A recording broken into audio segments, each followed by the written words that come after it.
ഈ പ്രപഞ്ചം സൃഷ്ടിച്ച ദൈവം പോലും ഒരു ദിവസം തന്റെ അഹങ്കാരം കാരണം ശിക്ഷിക്കപ്പെട്ടു. ദൈവങ്ങൾ തമ്മിൽ തന്നെ നടന്ന ഏറ്റവും ഭീകരമായ ഒരു കഥ. സൃഷ്ടിയുടെ ദൈവം ബ്രഹ്മ, 5 തലകളോടെ 4 ദിക്കുകളിലും എല്ലാം കാണുന്നവൻ. ദേവന്മാർ പോലും അവനെ നമസ്കരിച്ചു.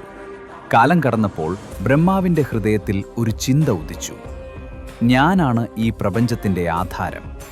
ശിവനും വിഷ്ണുവും പോലും എന്നിൽ നിന്നാണ് ജനിച്ചത്. അങ്ങനെ ഒരു വികാരം ദൈവത്തിന്റെ ഉള്ളിൽ ജനിച്ചു, അഹങ്കാരം. ഒരു ദിവസം ശിവനും വിഷ്ണുവും ബ്രഹ്മാവിനോട് ചോദിച്ചു, നീ സൃഷ്ടിയുടെ ആദിമൂലമാണോ?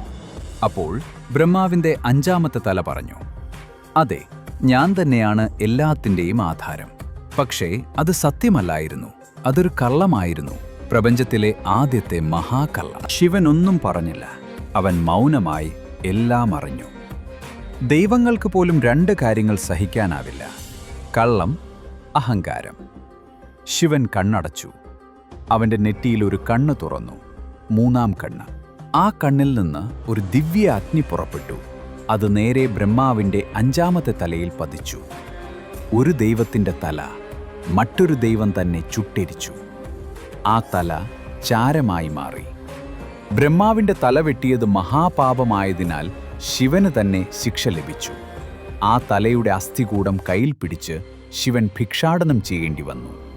അവൻ കപാലിയായി. അവസാനം ശിവന്റെ ശിക്ഷ അവസാനിച്ചു.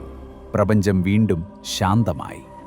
ജ്ഞാനമുണ്ടാക്കാം, പക്ഷേ വിനയമില്ലെങ്കിൽ നാശമുറപ്പാണ്.